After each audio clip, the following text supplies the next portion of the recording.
Welcome back. Let's look at a disturbing crime story. The community of Seaview in Mbizana in the Eastern Cape say they're living in fear as thugs are terrorizing the community.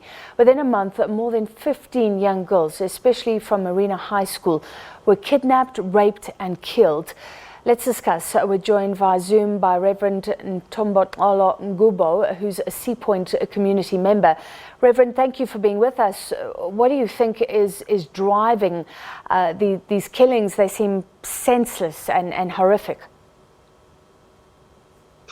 Okay. What I think is the biggest problem in my community is the drugs. There are people selling substance to the young boys, and this drives or gives birth to the lot of crime that we see in our area. And what exactly are you seeing these girls targeted? I mean, are they targeted on their way home from school?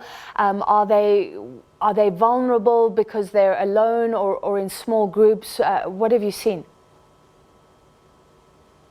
Okay, what I would say is happening is that when they come back from school, sometimes they go to school in the afternoons.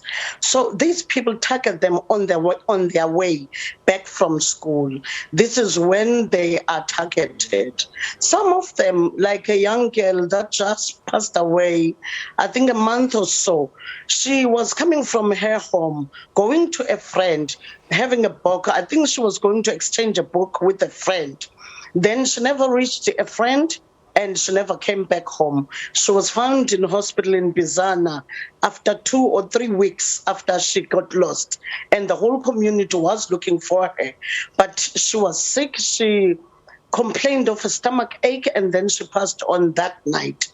So at the moment, we cannot really establish what has happened, who kidnapped her, what has happened. So some of them, they were not discovered up until today. So, Reverend, let's look at the various role players. Firstly, police. Today there was a ministerial imbizo on gender-based violence and femicide in Abeja in the Eastern Cape province. Are initiatives like those working? What do you know about the responsiveness of police on the ground when there is a problem and a young woman, a young girl is in trouble? What I can say, let me put it this way. I don't think police on their own can win this battle. This needs collaboration between the community and the police. But what I see at the moment is this: it looks like there is no trust between the police and the community. This is what I see. It's a problem at the moment. But as well, as I said, police on their own cannot be able to win this battle, not unless there is this collaboration between police and the community. And how do you achieve that? I think how we can achieve that is the police to show the trustworthy to the community. Because if the community cannot trust the police, then there is a problem. Because some of them, I'm not saying they are not police. I don't want to be stereotyped and say police are like this, because there are very good police that really does their job well. So what happens is there are some, like when you go and tell them there are drugs in that house, then they go to the person and say, so-and-so has said, I don't have a specific person, but this is what other people are saying in the community, that they are scared to say to the police, so-and-so has done this, because they are scared that these people will come after them if they did that. So It seems as if there is no trust between the police and the community. Sure. And then finally, I mean, we've just come out of an election. Is there anything that government can do around the drugs? I don't know. Can you see any sort of intervention that will work?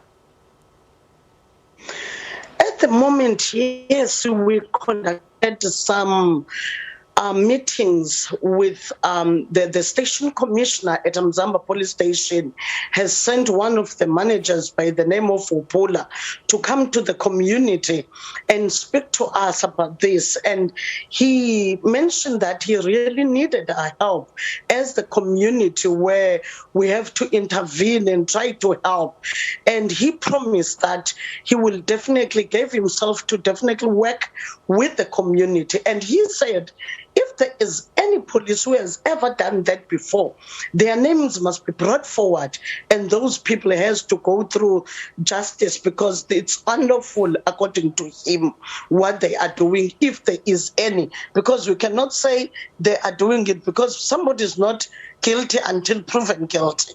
Yeah. So he did come to the community. The station commissioner did send, although at the moment there is not much progress, because at the moment I'm not home actually.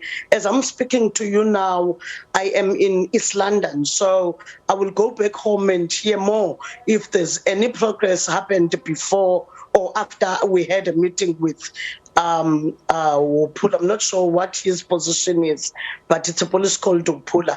He did came to the community. He did say he's giving himself anything that we know.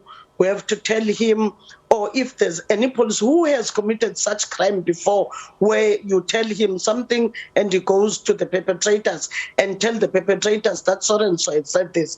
He said we must really give those names forward so that they can deal with people like that. All right, hopefully this does lead to some accountability from officers who are not helping actually these women affected by gender-based violence in Mbizana in the Eastern Cape. Thank you very much, Reverend Ntomboxolo Ngubo. Now, crop farmers in the Northwest Province